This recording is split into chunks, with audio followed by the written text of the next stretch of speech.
This is ADTV, brought to you by Amazing Discoveries.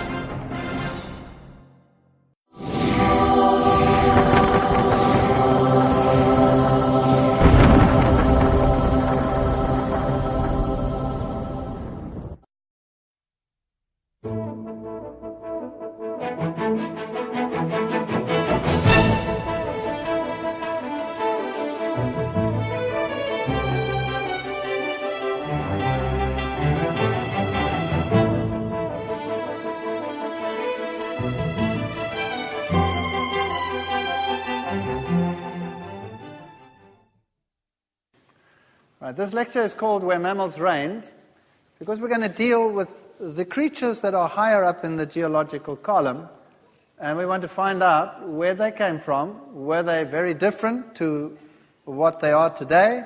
Is this a strange world that existed in the past that does not reflect the present? Here we have the geological periods. Remember that after the Cretaceous, which is this marine sediment layer with all the calcium carbonate deposits, we have these upper layers over here, which are known as the Cenozoic, and in these layers we also have marine organisms and all these strange little creatures that we find lower down, many of them, but then we also have the mammals and the birds and some human fossils, and the question is, where do they come from? Well, this is an exhibit in the Museum of Natural History in London, and it's called Mammal Graveyard.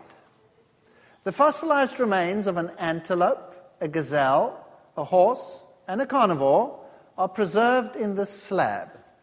The fossils are surrounded by floodplain deposits, suggesting that the animals were swept together by torrential floods. There is no weathering and little damage to the fossils, so they must have been buried quickly. That's interesting, because that is what it says on the board when you're looking at this fossil. So they're acknowledging that this can only have happened during a flood. But of course they put it into a floodplain. That's the only way they can deal with this. So they say, well, a river came down and washed them away. Well, these rivers stretched over huge areas, whole continents. Those were big rivers. The whole world was underwater. And how would you imagine animals as diverse as herbivores, carnivores, gazelles, all of these things washed together at the same time? If you look at those upper layers, we have bone fragments in stone in the tertiary like this, mammal bones, broken bones.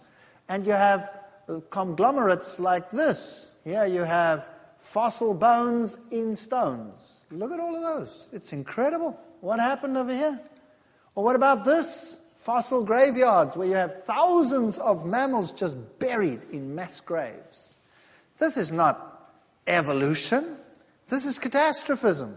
These animals were washed together during a catastrophe. Now, mammals and birds tend to float because they bloat. When they rot, they blow up and they float.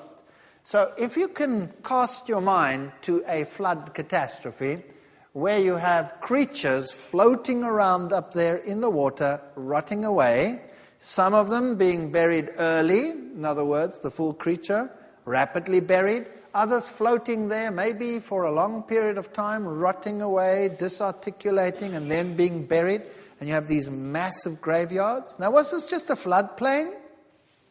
How would you explain this? Here's another exhibit from the museum, buried alive. These sea urchins, together with some starfish and sea lilies, were buried very rapidly, retaining their spines. Was this an under-ocean flood? Does that make any sense? Why were the creatures under the oceans also buried rapidly? The only solution is that we had a catastrophe with tremendous mud flows flowing underwater, whether on land or under the ocean. This has got nothing to do with a floodplain, because you could not explain that with a floodplain. So there must have been some universal catastrophe. This was the Bangladesh flood some years ago, and you can see the animals and even humans floating together here in this water. So where do the mammals come from? How did they evolve? What does science teach?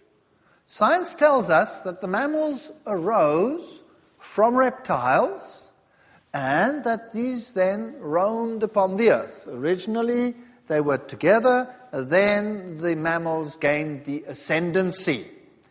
Well, that's absolute nonsense because we have reptiles and mammals today. The only ascendancy that we have is in the mind because we happen to be able to think about these things. Well, where did the marine mammals come from? What does science teach about them? Well, obviously, since they're mammals, and mammals arose from reptiles, then they arose on land. Isn't that what science says?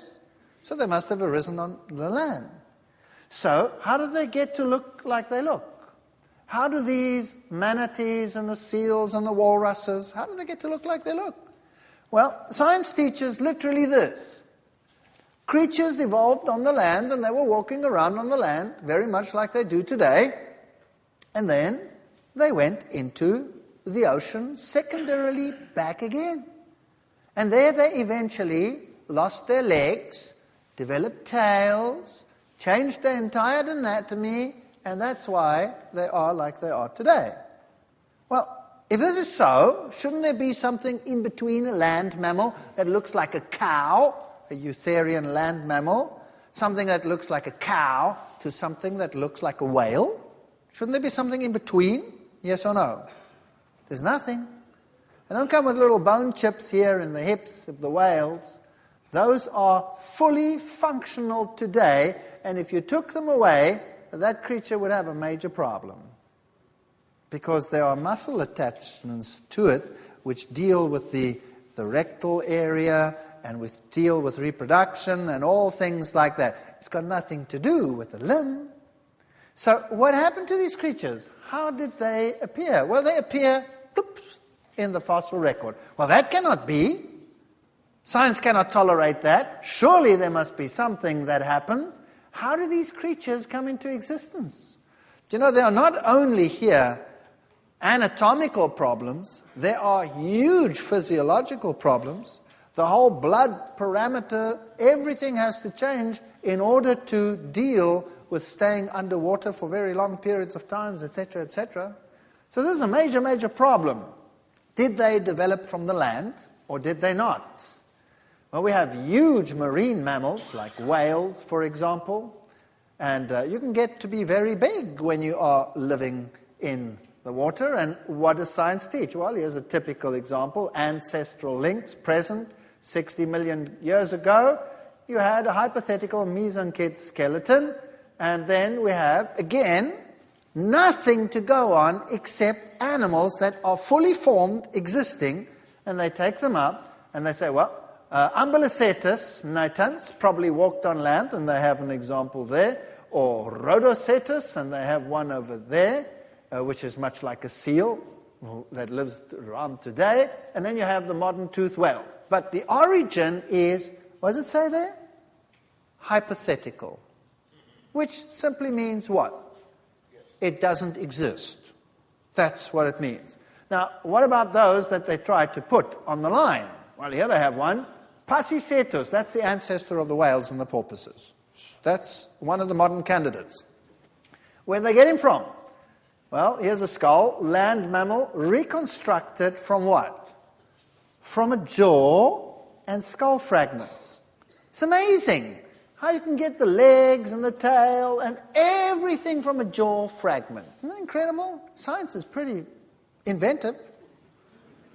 Well, this creature probably never looked like that, and certainly had nothing to do with whales, but there is nothing else, so let's invent this analogy.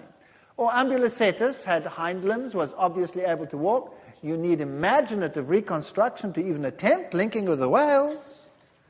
Here's another funny-looking skull over here, Basilosaurus, a serpentine creature not related to whales, had functional hind limbs, too tiny for walking, probably used for grasping and reproduction. So they have some creatures that existed in the past that don't exist today, but they have nothing linking it to the whales. So this is pure conjecture, major, major problems.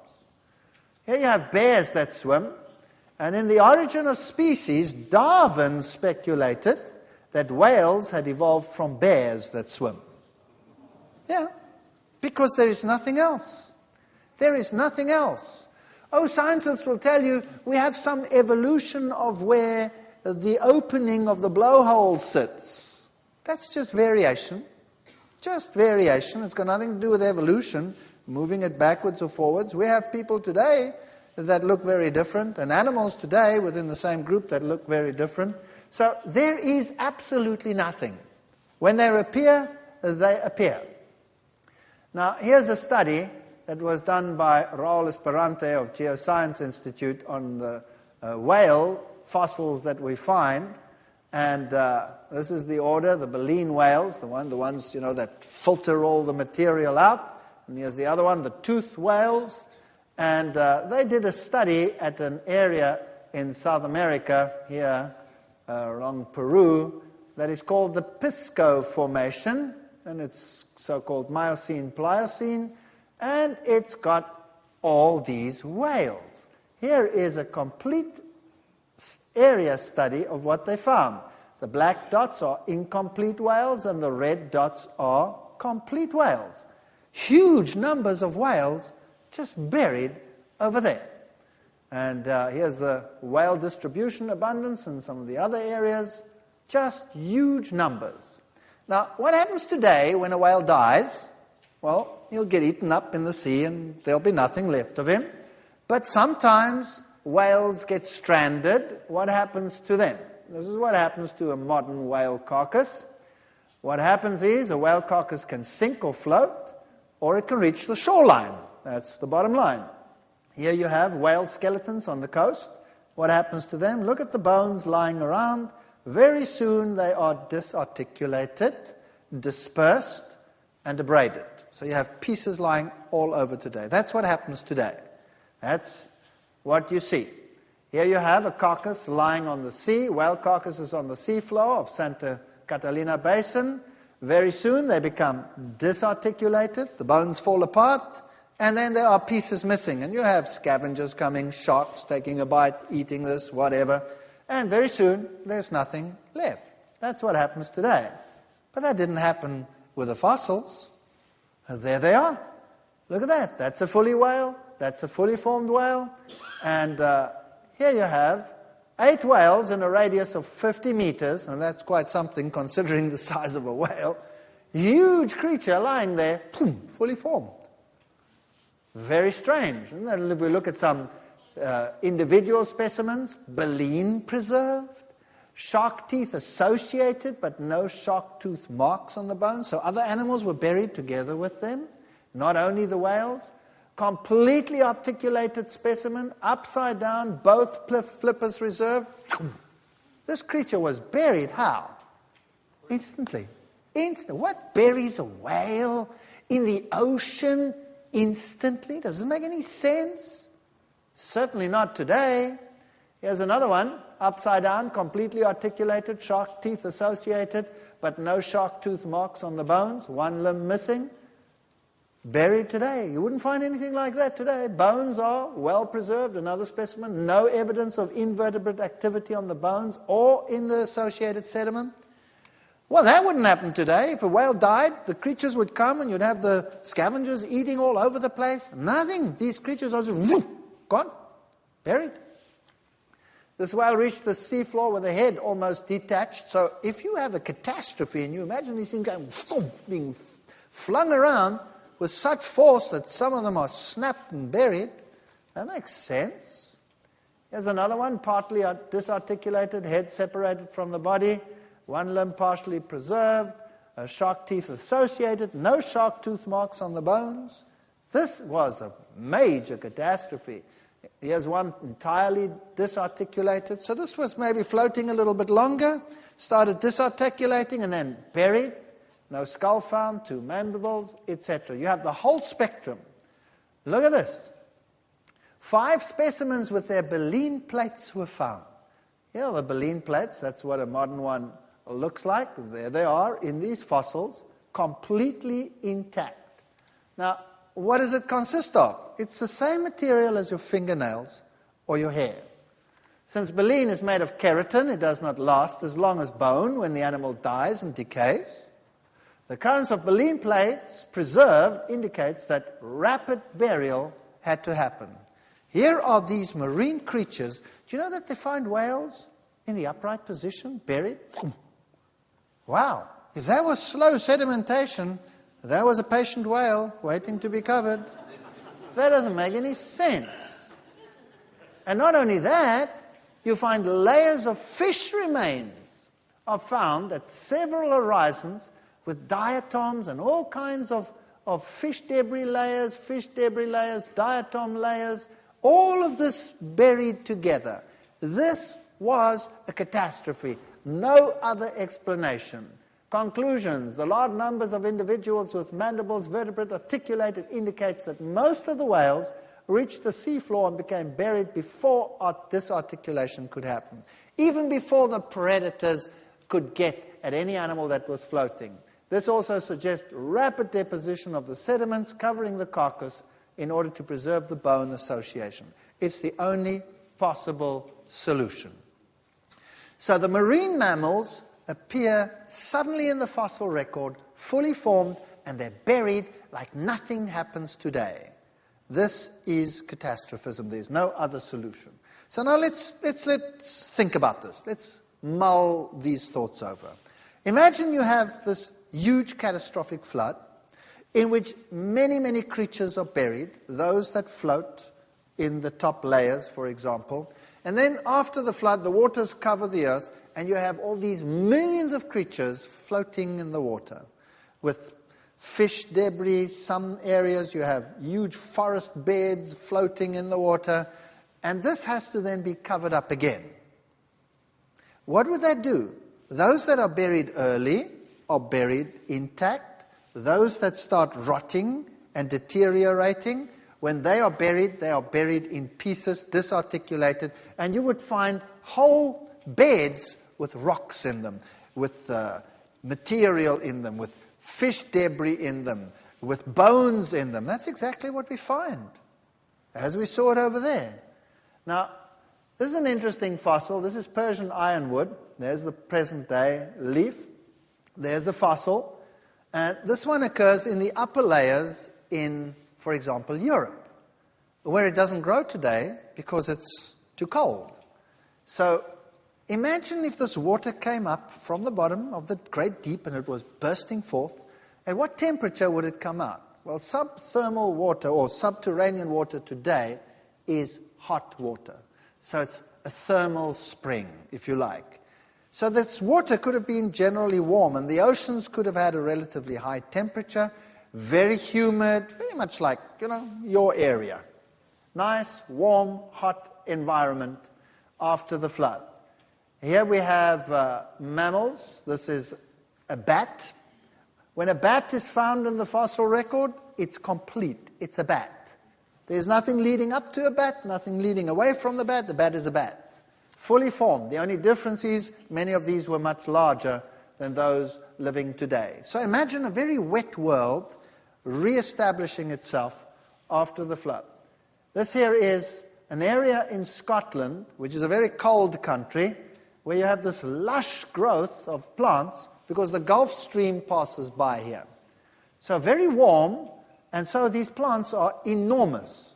This is a typical tropical area. You can see great plant coverage, warm temperatures, rain, lots of rain, lush growth, lots of food around, and typically the tertiary in the textbooks is displayed like this. Very green, very warm, and all these creatures that walked around, so different apparently from what lives today. Why?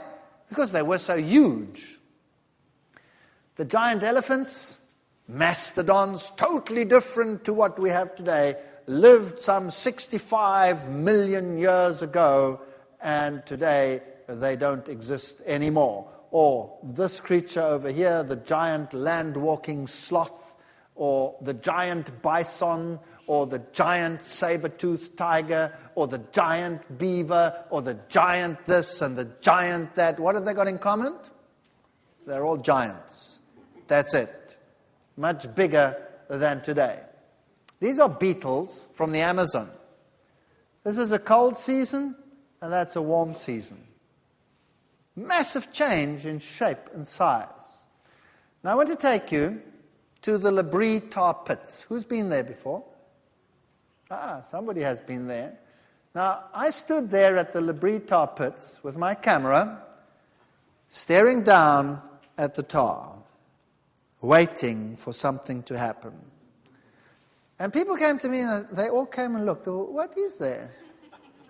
There was nothing. So they thought, well, maybe this guy's totally nuts. What was I waiting for? Well, I got it. Can you see it? That's a bubble. I was standing there waiting to photograph a bubble. Only a nut would do that. But I had method in my madness. What was I doing photographing a bubble that came up periodically? And in those days, you didn't have digital cameras. You had to get the picture quick, otherwise it was gone. Like that one I missed. You only have a relic of it. But there I got it. There it was. And coming up today. Now, here is the tar at the bottom. And there's obviously some crack or crevice in the ground. And the tar is being pushed up and ends up at the top. Obviously, this is decaying organic matter down there. And it is under pressure. So that's what pushes this up. The same happens if you strike oil. You're living in an oil-rich area here, Texas, all of these places. And if you strike oil, and you strike a good one, then out it comes at the top. Why? Because it's under pressure. 20,000 pounds per square inch pressure. That's pretty incredible. Now, here at the Labrie, there's a crack in the ground, and I can actually watch the bubble rise. There it comes. How old am I told this oil is? Millions and millions of years old. How old am I told this tar is? Millions and millions and millions of years old. Have you ever had a glass of soda pop and you watched the bubbles rise?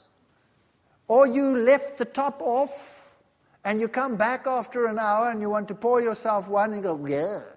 Why? What happened? It's flat. That's what we say, it's flat. The bubbles are gone. Where'd they go to? They disappeared into the atmosphere. Now, isn't it incredible that rock is porous, that this oil is buried under porous rock where gas escapes? Isn't it incredible that here you have a crack in the ground? That means you have left the top off the bottle, but the bubbles still come up today. How many millions of years do you think this is old? How long has it been bubbling down there? This is impossible. This cannot be very old. The only reason why it's still bubbling is because it is a huge deposit that still has trapped gases from the decay.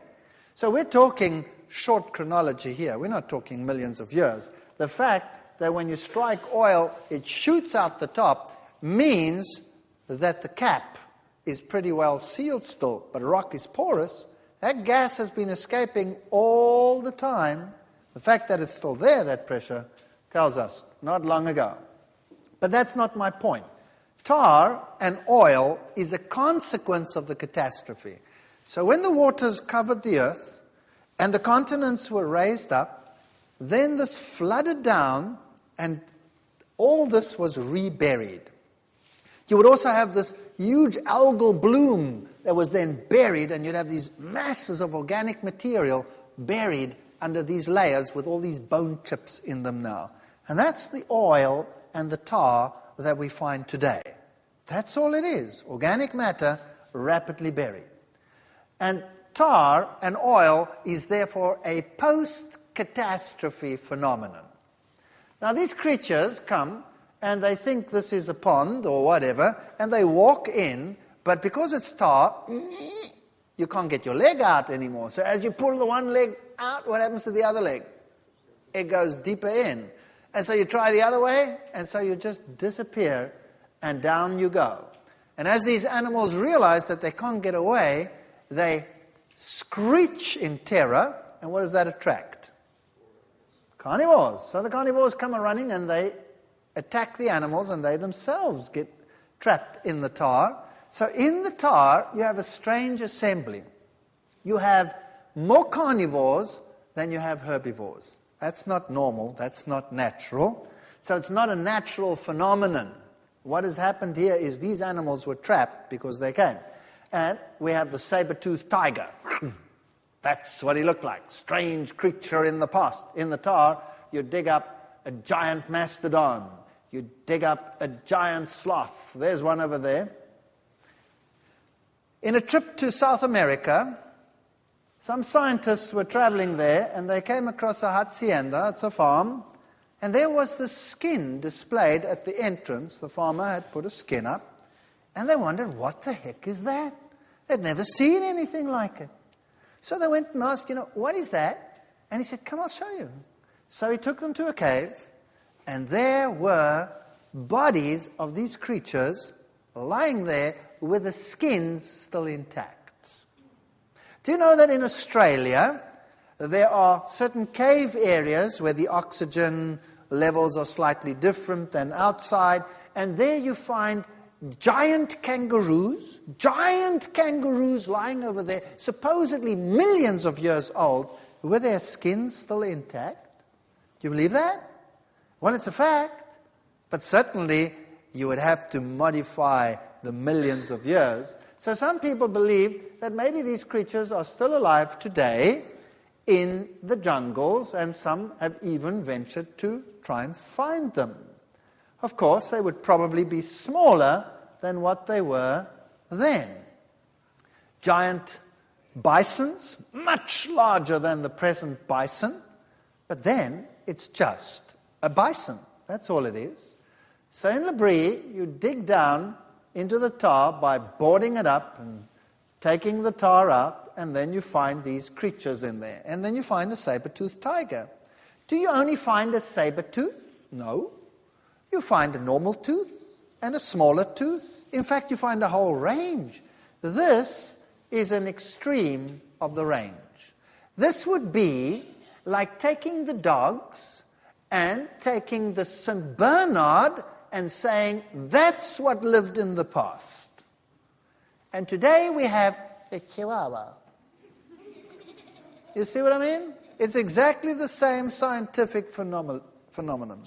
So, actual fact, what they should do is they should put the Chihuahua plus the entire range in between up to the Great Dane down there and say, that's what we found. Isn't that right?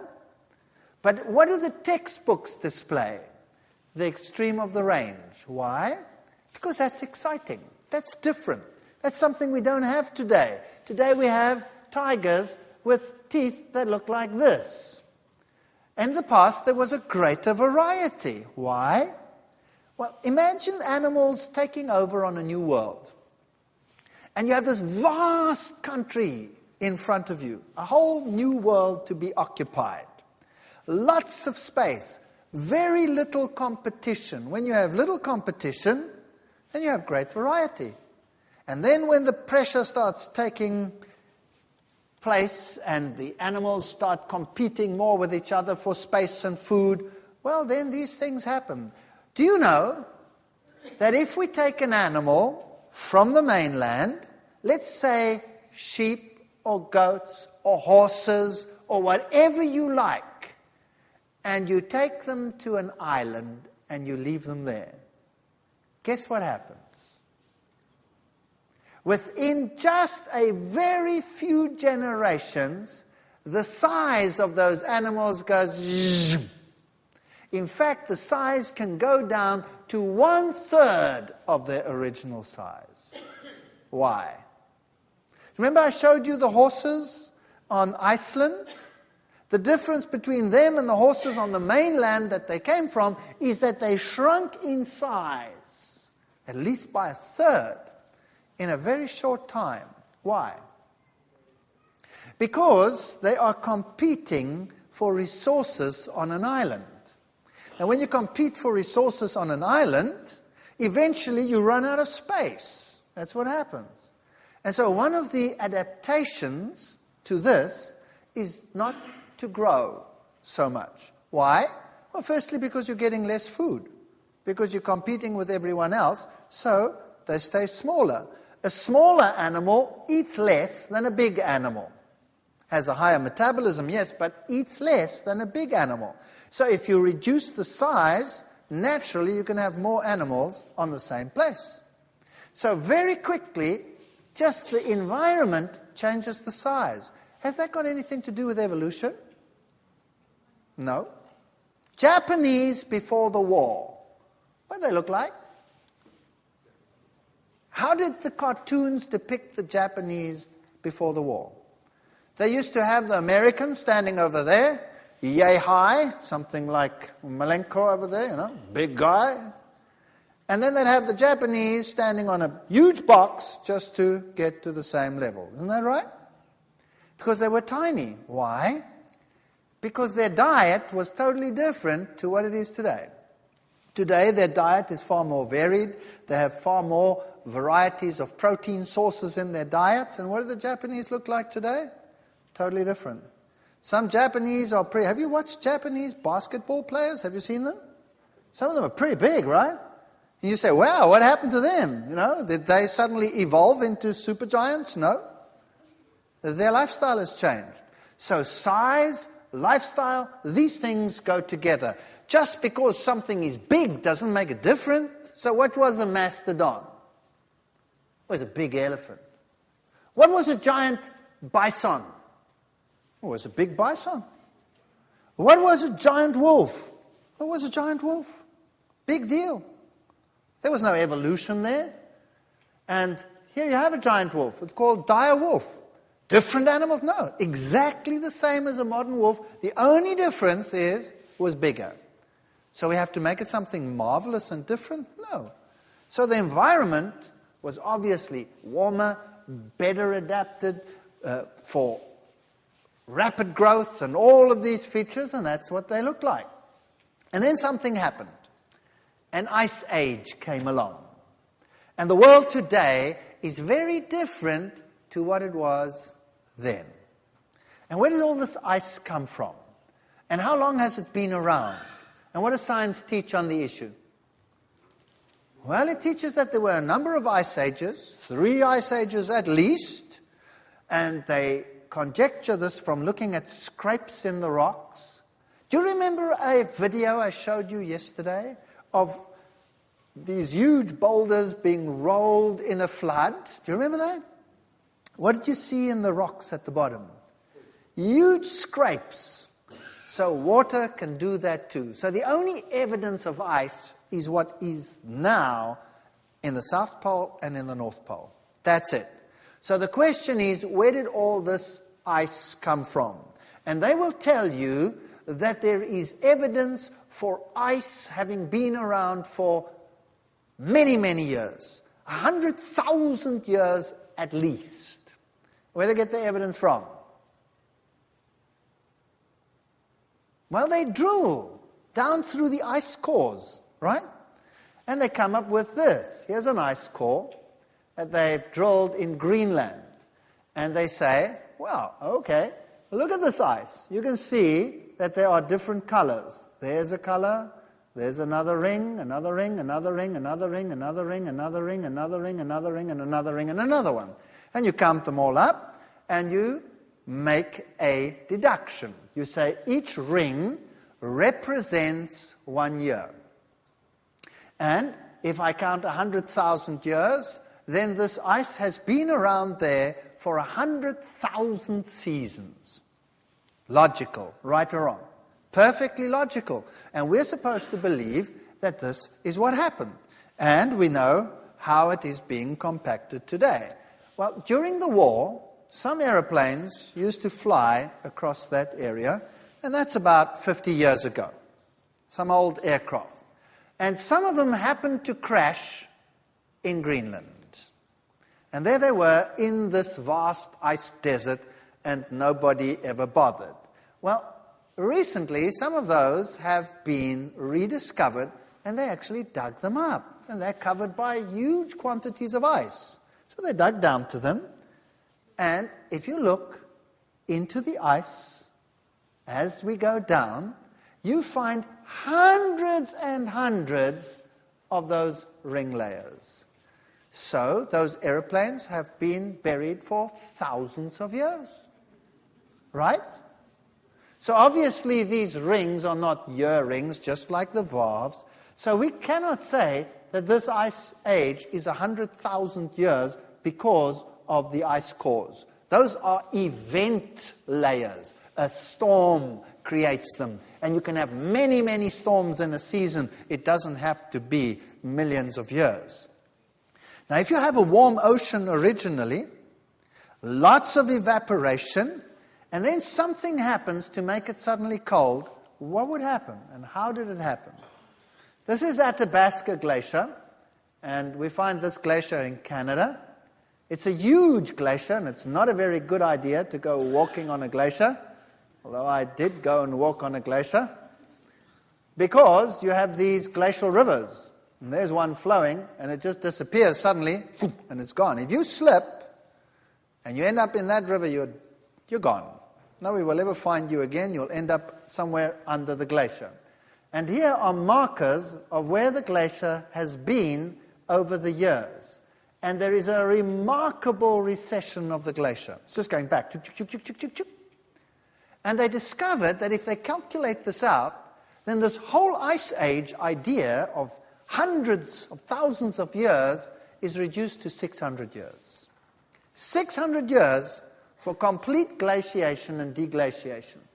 Glaciers cause U-tubes or U-basins. So this is a glacial basin up there in the north of Canada. Obviously, the ice was there and the ice was gone. There's a glacial river, there's a glacial lake. Something must have happened to trigger such an ice age. Maybe there were some meteor impacts. It's a possibility. And that caused some cracks and strange occurrences on the Earth. Is there evidence of this? The answer is yes. If you look at the surface of the present Earth, you have giant impact craters. For example, here, the Great Arizona Crater. You have huge craters in Siberia. You have enormous craters all along and meteor impact sites in Africa. And the Earth must have been bombarded. But you don't find meteors in any of the rest of the geological column. So it doesn't seem as if this existed before. It's all on top. And if you look at these craters and where they occurred, this must have really caused some catastrophe on the Earth. And maybe this was the cause of the great volcanic eruptions that must have existed in the past. One little mountain, Mount St. Helens, put so much dust into the atmosphere that the world temperature average dropped by 1 degree centigrade because it shielded the sun. Krakatoa was 4 times as strong, 4 times as big as Mount St. Helens, and Krakatoa dropped the world average temperature by 4 degrees centigrade. One volcano. What do you think 80,000 volcanoes going off at the same time would do? Can you imagine it? Can we even imagine it? If you go to Washington State, you have all this lava lying on top, huge districts of lava. You have these great volcanic dikes. Everything's on the top. And there they are. Volcanic dikes, great volcanic activity. There was the explosion of one volcano, Mount St. Helens, 500 Hiroshima atomic bombs going off at the same time. And that was a Mickey Mouse volcano, tiny compared to the others. Now, here is the Great Ring of Fire, where you have all this great volcanic activity. Then you have the mid-oceanic ridge in the Atlantic, which ends up in Iceland. Huge quantities of dust being blown into the air. What would that do in terms of the temperature? Well, it would totally shield the sun for a while, and you would get a massive drop in temperature. And if you have warm oceans, you'd have lots of evaporation and sudden cold, and you would get ice. And glaciers would form and rush and expand across the continents, but all along the coasts, what would you have? Nice, temperate, warm climates. Just like in Scotland, I showed you those lush growths in this icy country where the Gulf Stream is nice and warm. So if you had elephants living in Russia, for example, where would the populations be able to survive? They would be able to survive in the north, up against the ocean, which is warm, and they would survive in the south, where it is warm. So there must have been two elephant populations separated by huge glaciers which covered the land. And we have evidence of these animals living in this cold environment. Here's Burning Mountain Nature Reserve.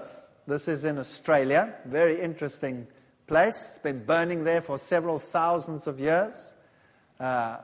Burning Mountain is caused by a slow burning of thick underground coal seams. Very interesting stuff.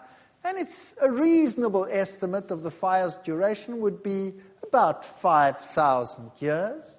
Very interesting. If you go walking over there, you see this evidence of all this heat and volcanism and crashing down of area where the material has burnt underneath and all this burnt material coming out from the bottom and the sulfur appearing at the top would have been the source of the travelers' speculation, explorers, all of these peoples were there, mysteries and legends are there about Burning Mountain and what the pioneers have said. And there you have this great evidence of something burning underground. And of course the kangaroos love it. This is kangaroo dropping. They think this is a heater in the middle of the night. You have great cavities in the ground there. The stench sometimes is unbelievable. That's why you close your nose. And the mammoths reigned in that time period. So here were these creatures in this area when there was this great volcanism, great ice started to form, and the populations were cut in two. It's just a theory. And then they developed this long hair. Here's another interesting story, the story of Dry Falls. These cliffs are skeletal remains of what was once the world's largest waterfall. They bear stark witness of the tremendous power of catastrophic floods that swept over eastern Washington at the end of the last ice age. The falls began 20 miles to the south, but receded upstream through powerful erosive action. The retreat of the falls gave birth to the canyon below, etc., etc. Science today admits that this was a catastrophe. You know, a few years ago, they didn't admit this. It took millions of years for these things to form. So suddenly, modern science is beginning to realize that things in the Ice Age also could have happened rapidly, needn't have taken millions of years. So these great falls over here didn't take millions of years to carve this. Now, what about these creatures? There they are today to be found trapped in ice. Mammoths trapped in ice. What happened? Now you see, when the ice is present in the Ice Age and the oceans are warm, then there's food in the north and there's food in the south. In England, we find reindeer, hippopotami, crocodiles buried in the same region. Now that's very weird. That's what we call a disharmonious fossil assemblage. Creatures that don't belong together, buried together. But if you imagine this cold period pulling the animals further south, so the cold adapted ones like the reindeer, and along the ocean, still warm, then you could get this all together. That seems to make sense. Now, when you dig these creatures out of the ice, they are today still very much intact. And you can dig them out, and some of the meat is still edible, like this creature over there. Totally edible. So when did they live? If the meat is still edible, how old are they? Millions of years? How long can you keep your meat in a freezer? They say a year, then you should throw it out. Well, dogs can eat this stuff still. So how long have the mammals been around? How long have these mastodons been around? We will talk about that in the next session. We were talking about these mammals, these giant mastodons that lived supposedly millions of years ago. And there they are, trapped in the ice in the north in Siberia. Now imagine this scenario. When ice melts, it absorbs a huge amount of energy in order to melt. That's simple physics. It is far easier to warm up water than to change it from one state to another. It absorbs huge quantities of energy. So we see that the ice receded very rapidly. We see this in the glaciers. And as this ice melts, it absorbs huge quantities of energy. And ice that melts is fresh water. So this huge meltdown would have rushed down the coasts into the oceans, and being fresh water, where would it end up? It would float on top of the ocean, because seawater is more dense than fresh water. So originally it wouldn't all mix. A lot of the fresh water would be on top. And at night it gets freezing cold. What happens to that water? It freezes. And so during the melt phase, suddenly there was a giant freeze, and everything froze up. And the oceans that were the source of life up there in the north, and that gave this lush vegetation all along the coastlines, suddenly froze up.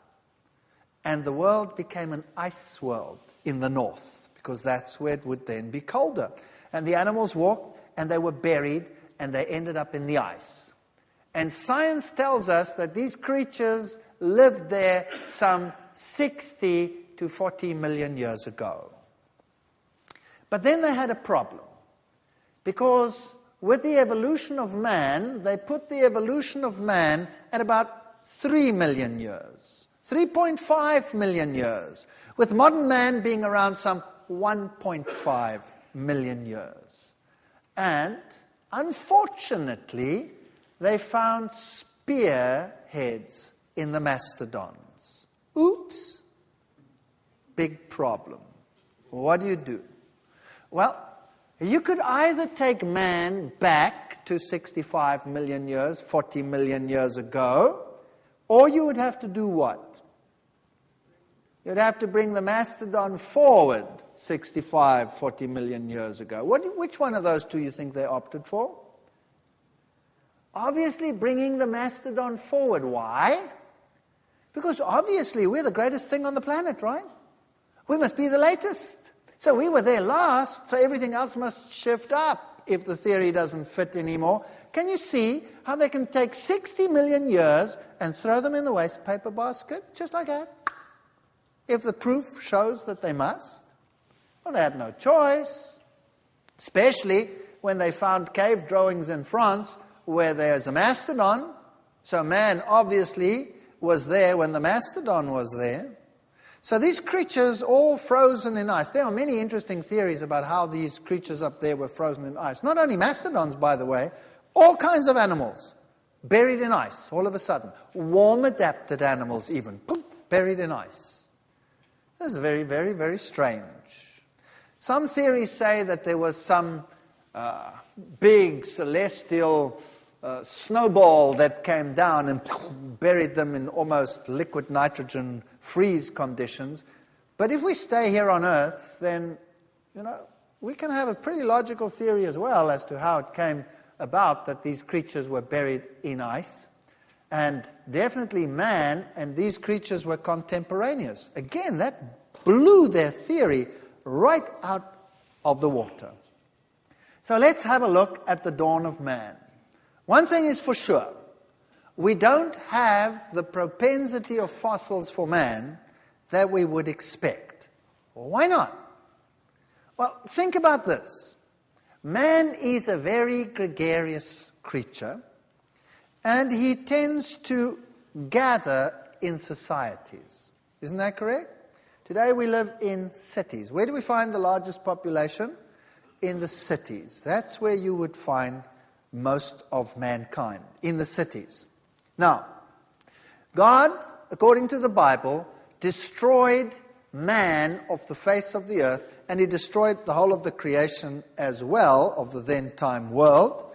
And if this is so, then the reason given is that he destroyed them because of sin. Is that what the Bible says? Okay. So obviously, sinful man was the main target. The rest is there as evidence because the animals were everywhere, but man was relatively localized, except for those that, like today, like to live in the outback. But they would be scarce. Now, where do we find the greatest evidence of the flood today? That would be interesting, because obviously the greatest evidence of the flood would be there where sin, in inverted commas, would be the greatest. Would that make sense? Now, where do we find the greatest evidence of the flood today? Unfortunately, we do not find it on land. We find it under the ocean. If you go to the Pacific Ocean, for example, there are canyons under that ocean 4 times bigger than the Grand Canyon. Now, canyons don't happen underwater. They happen because water rushes through the area in a flood. So what does that tell us? That was once where? On top. That was once land. What is now underneath there was once land. And there is great evidence of activity down there which tells us that a tremendous flood catastrophe happened under there. All right, that's logical. So is it possible that the great cities with all the myriads of human fossils are perhaps buried in sediments under the ocean? That's a possibility. All right, let's go back to legends. Where do legends say the pre-flood world is today? Have you ever heard of the legend of Atlantis? Where do they say that is? Under the ocean. All right, if we don't like that, what does occultism teach? Occultism, that's a very interesting subject. The occult world and its secret knowledge. What does that teach? Where were the ancient people and where are they today? They are buried under the sea. That's what they teach. That's what occultism teaches. If you get the great books of Masonry, for example, the great articles that they have, they will tell you that they were under the sea.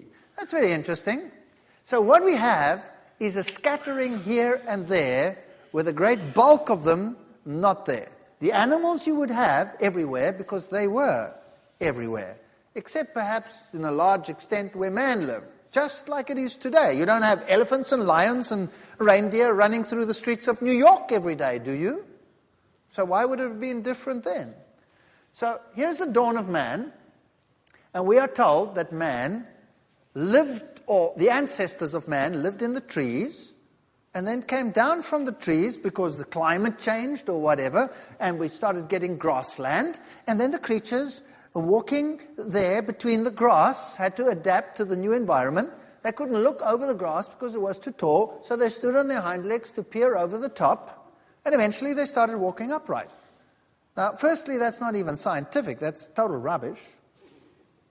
Because that would be what we call Lamarckism.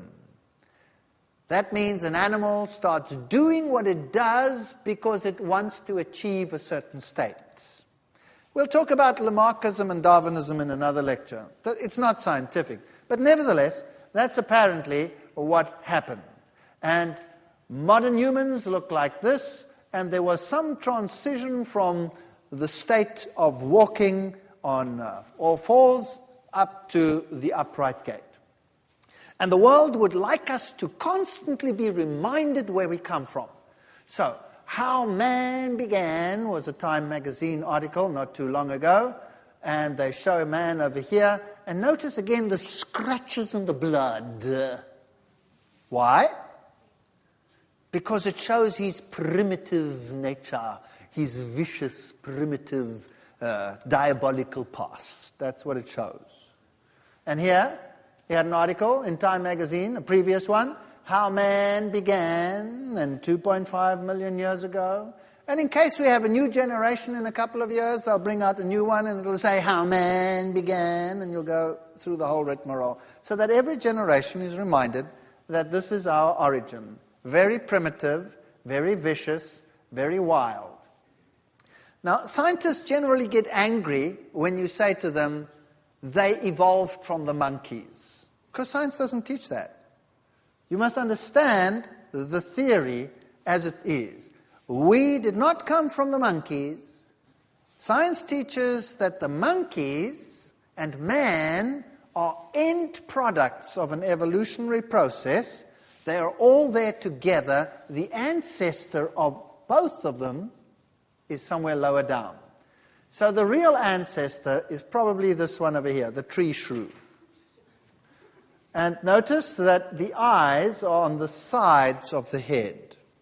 And so the animal evolved so that the eyes moved to the front. Now, if you have the eyes in the front, then you can triangulate, and that would supposedly give you a selective advantage in judging distance and jumping from branch to branch. Of course, the tree shrew never misses a jump. So what the selective advantage is, no one really knows, but that is the theory of how the brain increased in size. And, of course, they were arboreal. They lived in the trees. So the climate changed and the trees started disappearing and they started coming down. And when they were up there in the trees, they were perfectly happy with their bananas and their leaves and the things that they eat. Vegetation. But when they were on the plains, their original plant life was not so readily available. So one day they picked up a club and clobbered an animal to death and started to eat that. That's the theory, if you want to believe that. And man and the apes are end products of an evolutionary process. This comes from textbooks, which shows you that here there is no evidence. The only evidence we have is at that level, and any creature that is buried with them in the past. So all the fossils that we have, and this is very important that you realize this, all the fossils that exist occur together with man at the same time. Are you with me? Nowhere do you find layers of the one and then the other and the other and the other. That's based on inference, however reasonable, not the evidence of the fossil. So it's just like giving you all the bones of the dogs and saying arrange them.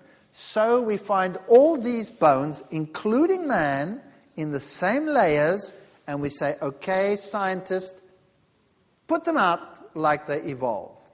But they were all there at the same time.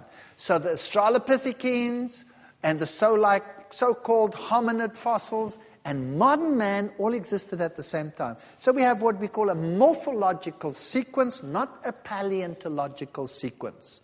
It's not how it happened in the rocks, it's how we think it happened from all the bones that we have. Are you with me? Very important difference.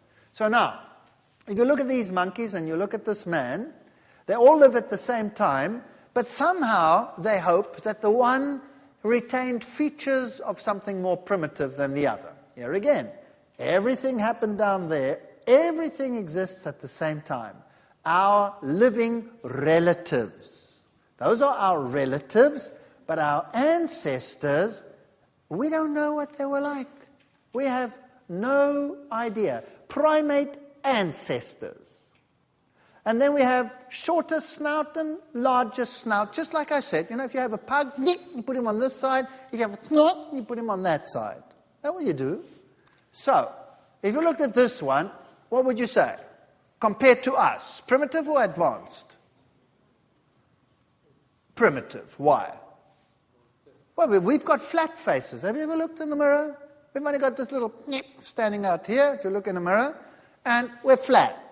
So this one has got a nice long snoot, so it must be not so advanced. This one's sort of in between, and that one, well, he's a scientist already.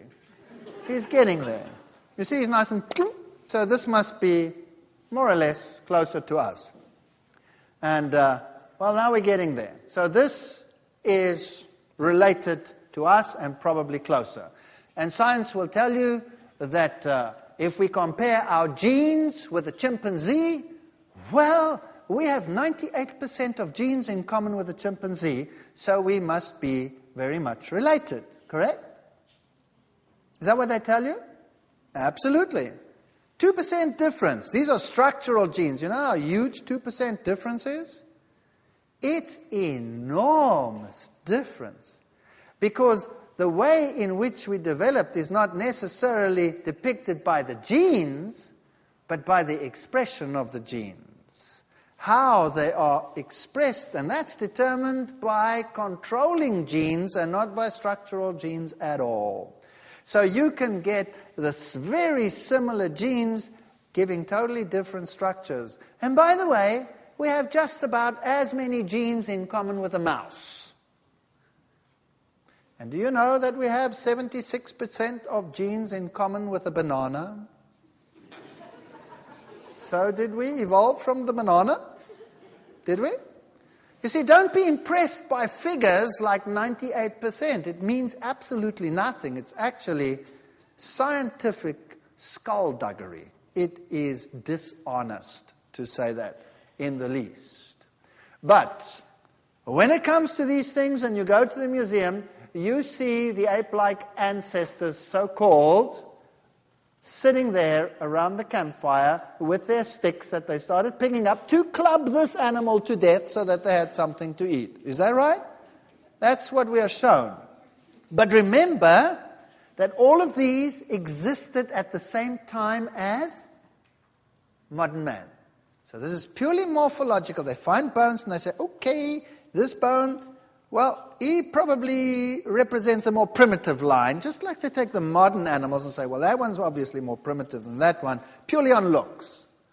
And in the case of your own Nebraska man, they had him with sticks and hunting and fireplace and, you know, the whole shooting match based on one tooth that they had found, which happened to turn out to be a pig's tooth. So this really is scientific inventiveness at its best. We've had many hoaxes in the past trying to bridge the gap, like Piltdown Man, for example, shown in 1953 to be a forgery composed of an orangutan mandible and parts of a modern human cranium. So there have been forgeries to try and get this across. We've had many, many forgeries where people try and imprint or show evidence which they want to find. Now, the modern theory says that man evolved out of Africa. That's the prevalent theory today. And that you have all of these modern hominids like Homo erectus, Homo neanderthalensis, Homo sapiens, and some Homo antecessor over here, coming out of this group over here, which are all ape. So they have the Pithecanthropuses and the Australopithecines. These are all ape. And these are all human. And we find them together. Now, the out of Africa theory says this is how they spread, probably here out of the Horn of Africa. And Homo sapiens has only been around 100,000 years, so they say. And if you take the full picture, then we have these two groups of fossils over here. This one over here in the Horn of Africa, and this one over here in South Africa. Those are the prime sites for human evolution. There's another theory which is called multi-regional hypothesis, which shows man approximately everywhere at the same time. So regional populations of Homo erectus may have evolved into Homo sapiens while intermingling with one another. So here's everything at the same time, so there's really no evidence for the out of Africa theory. This is far more common. And this is their own one. Isn't it interesting that all the lines meet over there? That's roughly where the ark would have landed if there was such a thing. But let's have a look at this one. Here you have the fossils in the south, and they're talking about 200,000 years ago, but the actual evolution, 3.5 million years, etc. And then you had Neanderthal man over there, and old Java man, and all of these over here. And let's see what they've come up with. Well, Leakey was the first one to actually start with this road of discovery, and he puts the line somewhat like this. He says, Australopithecus. Now, Australopithecus was an ape, but he said, well, maybe this ape had sort of features that were leading towards man. But remember, man was already there. Don't forget that. Man was already there. And he says, then you go through the line, and eventually you come to Neanderthalensis and Cro-Magnon over there, and he says they walked upright, these Australopithecines, because we find footprints in stone. Did you know that these footprints have been studied in great detail, and they are identical with human footprints made in mud by people walking barefoot? In fact, if you look at an Australopithecine foot, which I have down there, you'll see that the toe is offset. Did you know that they actually cheated to make some of these footprints, to change them, to show that the toe is offset when it wasn't? So there is no evidence that these creatures walked upright except footprints which are like human and not like ape footprints at all. So if they find a fossil, it is either like all of these, 100% ape, or it is a variety of 100% human. There's nothing in between. A typical Australopithecus skull. Now you have three varieties of Australopithecus. Australopithecus afarensis, Australopithecus robustus, Australopithecus africanus, which says basically an ape from Africa, an ape from afar, and a robust one. Now the robust one has a ridge on top of his head, and the others don't. That puts him into a different category. Did you know that the male gorilla has a ridge and the female doesn't? Are they two species, the male and the female? Obviously not. So they were all just apes. And if we look at the way in which the skull is put together, has there ever been anything so completely found that they could put it together? No, it's always pieced together, like this one over here. This is the famous skull 1470, also pieced together with pieces missing, but no full skeleton to go with it. So you can't tell whether it walked upright or whether it didn't. You only know that this is 100% ape as far as the skull goes, and the rest is pure conjecture. This is Johansen. He's the one who found the famous Lucy. And he says, well, she is the prime candidate. Lucy was tiny, and there are scientists today in the literature which say Lucy was nothing other than a pygmy chimp, because she was 100% ape. But how do they depict Lucy in the museums? This is the Museum of Natural History in London. Notice the footprints again. Lucy walking there with a child on her. Is Lucy more closely related to humans than other Australopithecines? Notice it's just an ape. This question is still, what does it say there? Today in the museum, where the greatest paleontological scientists in the world today reside. This question is what? Still unanswered. Partly because each kind of Australopithecine has unique features that could link it with human beings. Of course, they were contemporaneous with human beings. Human beings were already there, so this is no evidence of evolution. These were just apes. Did they walk upright? No evidence whatsoever. Oh no, but they show them gathering sticks and making things and doing all of this from what? That skeleton? That's what they've got. Now the head is 100% ape. The arm-to-leg ratio, they say, is midway between a human and an ape. You see, apes have a leg-to-arm ratio of about 1:1. That means the leg is as long as the arm. And humans have a leg-to-arm ratio of 1 to 0.75. So the arm is only 3/4 as long as the leg. Now that is the average ratio. Now Johansen worked this out and said the ratio here is 1 to 0.87. That's sort of halfway between apes and man. Hello? There are pieces missing there, pieces missing there, pieces missing there, pieces missing there, all over the place. How does he work that out? How does he work that out? But he says that's not the only evidence, so let's forget it. By the way, Johansson has a big problem, especially with me. Have you seen my arm? It's very, very long. So I must be some intermediate hominid. Some people just have long arms. I can't help it. But it's good to keep trouble at arm's length. Now, he also says this hip over here tells us that she walked upright.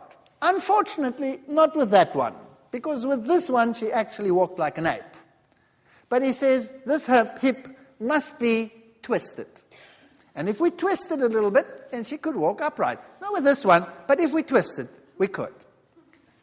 And he says it must be a twisted hip. But of course there is no other hip to compare it with. Can you see? So all we have is a hip that makes her walk like an ape. Now why does he say it's twisted? Well, because of the knee. The knee, you see, is more like a human knee. That's the only piece of the fossil that is like a human. But do they tell you in the textbooks that they never found the knee with Lucy? That they found it in totally different deposits? That it doesn't even belong to this fossil? No. They just added it for convenience. Now remember, man and apes were contemporaneous, yes or no? So, what's the big deal with finding a human knee? Because in this area, we find humans and Australopithecines together. In Olduvai Gorge, you find evidence of human activity as well as these creatures. So, what happened over here? Let's go to Sterkfontein to see if we can find some solutions. Sterkfontein is the group of caves in South Africa, in the Witwatersrand, and there these caves are. And there you find some interesting fossils. This is Robert Broom. He was actually one of the first biologists of the university where I did my undergraduate studies, Stellenbosch University. Very famous man. There he is with Jan Smuts. Great interest these gentlemen had in the origin of humans. And he found the famous Mispless fossil. All right, here are these caves. You go down into them. You have these beautiful stalactites and stalagmites, and there you have these fossil bone chips. This was our trained guide, and he is supposed to explain all these things as to what happened here in the past and all these things and how this evolution took place. And I took this man aside and I said to him, "Excuse me," I actually took him on tape, but it's Afrikaans, so it won't help if you won't understand him. I said, "Do you believe that you come from all of these?" He says, "No, not me." Great. And here, my friend is pointing out some of these bone chips. And if you want to know what my wife looks like, that's her. I see her once a year on this picture. And here you have some bone chips over here. You would imagine that maybe, these are buried in these layers down here, showing great time in the past. No, not so at all. You have this huge slide coming down, and let's see what they say. South African cave deposits contain bones of animals collected by many different agents. Some bones are, what does it say? Washed in from the surface. Others are dropped down shafts by leopards feeding on prey, which they bring to overhanging trees. Hyenas bring bones to their young in dens within the cave, and porcupines accumulate bones on which they gnaw, owls, etc., etc., etc. So all these fossils were brought in. They're not in layers over there, and most of them are washed in. And there you have all these interesting fossils that they find in these caves. Let me take you to the museum there. Here's this famous skull of the Taung child found in South Africa in 1924, but it's an Australopithecine. And every now and then they find another piece of Australopithecus, and Time magazine rages and National Geographic goes berserk. Ho-hum, it's just another Australopithecine, it's an ape. So they find a little piece of toe, big excitement. Here it is, 2.6 million years old. Mrs. Pless. There she is. She's almost like a philosopher, right? And here they found Littlefoot, July 1997. There it is. And Littlefoot, what was it? It was an ape foot with a toe offset. It wasn't human at all. This is nothing to get excited about. This is an ape. There it is, Dr. Ron Clark and the Littlefoot femur. But it was just an ape. Notice how they reconstruct a fossil over here when all they found are these pieces. That's it. The rest is purely put together. And here you have Paranthropus, a flat-faced ape man with a very low forehead. This is what they look like. From these bone chips. Or hips. Many ape men found at Sterkfontein, and they have all these hips. Now, they will put the hips down, and they will show you how the human hip evolved. From a narrow hip to a wide hip. They'll put them down in sequence and say, look, here is evidence for evolution. Rubbish. Women today that bear children, do they measure the hip? Do they take pictures or measure the hip width? Yes or no? Of course they measure it. Some women have narrow hips, some have wide hips. Some have such narrow hips that they cannot give birth naturally and they have to have a cesarean section. We have a huge variety of hip widths today, but if I took all the women's hips and lined them up, I'd have from narrow to wide. It's got nothing to do with evolution, that's variety. Just because it comes out of fossils doesn't make it anything else. Here's Neanderthal man. This is how they depict Neanderthal man. And these are the rocks. Here is a Neanderthal grave site. Remains of Neanderthal child found buried at Teshikshas in Uzbekistan. The body was placed in a shallow pit. Pairs of goat's horn had been placed around it. A fire had been lit beside the grave. I've spoken to scientists in the East Bloc countries who tell me categorically that they think that this Neanderthal line is still around today. No big deal. In many of the human races we find it. This is human. Nothing other than human. There's a Neanderthal skull from a grave. They buried them with flowers. These were humans. But we are told they looked like morons. Here they are. And these strange features. Now, this particular type fossil actually was of an old man with bone diseases. And besides that, you know, in the past, perhaps people got older than today. Perhaps they did. Perhaps they lived a different lifestyle. What happens when we get old? Do we retain our youthful features or do they change? You see, the bone grows and we get greater brow ridges. So older people, old skulls, look totally different to young skulls. So these variations could just be simple variations in age and have nothing to do with evolution. And from a few fragments, you're going to reconstruct something like this from an old man who had rickets. Here they put a Neanderthal in a suit in a German museum. And there you have an Aborigine. Now, this is one of the saddest stories in the history of mankind. Did you know that in the 1940s, and I'm going to date myself, I was born in that time, you could get a license from the British High Commissioner in Australia in the 1940s still to hunt Aborigines? Did you know that? On what grounds? On what grounds?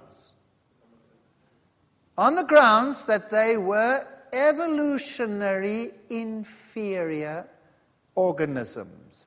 Darwinism condemned them to death. Today, they will look like that when they have their rituals. Some of them are still living like that. Others look like that during their rituals, and during the week they will put on their suit and go and give classes at the universities where they are professors. That's very rapid evolution, wouldn't you say? Today we would be ashamed of what we did. If we would realize that the differences we have is variety. What would happen today if someone saw a lady walking with a chihuahua on his chain and walked up to the chihuahua and went squash. That's an evolutionary, ancient, inferior organism. What would happen? A hue and cry like you cannot believe. Because this is a highly advanced little pet creature. That's what they would say. Or what if you did the same to a St. Bernard and said that's an evolutionary outcast? Because it's different to the others. When each of them just reflects a variety within the gene pool, it's got nothing to do with evolution at all. So perhaps the races that we have do the same thing. I'll give a whole lecture on that coming up. Don't wait. But don't think that evolution hasn't taken its toll. We find some very interesting fossils of humans. These are Grauballer and Tulland Man. We find them in tar pits. And some of these fossils are huge. Some are 2.5 meters tall. Wow. Were things very different in the past to what they are today? We find some of these buried with gold trinkets. So obviously some of them were even sacrifices to sun deities or whatever. And if we take a look at American fossils of Indians, for example, from graves, then even magazines that want to propagate evolution say it challenges our traditional model of hunter-gatherer societies that they have such intricately woven clothing which shows some form of technology. What about the Iceman's secret? Well, he popped up and there he was, and science went crazy. New evidence, new this, and then suddenly, nothing. Why? Because he was so incredibly ordinary and even had marks of operations. So suddenly he disappeared.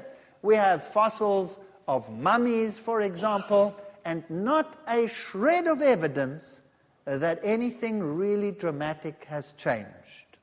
When we come to the human evolution, the different races, we'll talk about that in a future lecture. Evolution comes to life. This is Scientific American telling us how it happens. Let's say they find a bone fragment. Then they build up this fossil from a bone fragment. And they call it forensic science. And they use the most modern techniques. And then they'll put the flesh on it, and then they'll put the skin on it, and then they'll put the hair on it, and the looks on it, and you can see he looks like an idiot, right? Why? Because he's supposed to look like that. He's supposed to be some ancient creature predating modern man. Now, forensic science is a perfect science and an exact science. But you have the whole skull, and you reconstruct on the whole skull. You don't have a tooth, and then reconstruct the skull on the tooth and say, okay, this is what this beautiful woman looked like. Yes or no? Does it make any sense? No. Yeah, they have a bone chip, and they reconstruct it to look like that. Did they know he had long hair from a bone chip? Of course not. But this is the primitive notion. This is what we are led to believe. On what evidence? None. Absolutely none. And these are the pictures which we are shown. So this would be Adam and Eve. This is what they would look like. Well, this is interesting. There's Eve, as science says she looked like. Genesis 1 verse 27, so God created man in his own image, in the image of God created him, male and female created he them. I ask the young people, help me out here, I'm an old geezer, just help me out. Which are the coolest women in the world today? And they said, Mariah Carey, Beyonce, and Avril Lavigne. I said, okay, there they are. I put them on the screen for you. Each of them, and they represent different races as well. And I must admit, pretty nice looking women. Pretty nice looking women. So now, Genesis 1:27, so God created man in his own image. In the image of God created he him, male and female created he them. Fascinating story. Fascinating story. Did Eve look like that? Or does this reflect a little bit of what Eve might have looked like? What do you think? The choice really is yours. Either we have a noble origin, or we come from the slime pit all the way through to modern man. That's the choice we have. Either we are sons of the Most High and daughters of the Most High, or Eve looked like that. I'll tell you something, if that was Eve, I would still be running. And there would be no prosperity, no posterity either. There would be no offspring because I would never get near to Eve, that's for sure.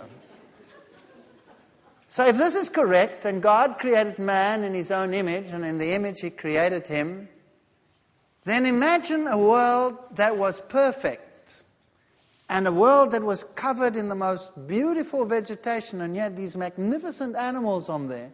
Well, this raises a whole pile of questions. Then why doesn't it look like that today anymore?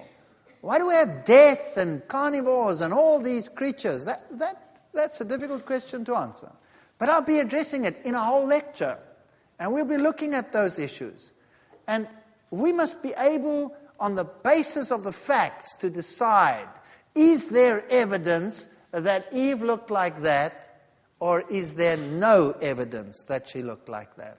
That's for you to decide. Thank you. You're watching ADTV.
This is ADTV, brought to you by Amazing Discoveries.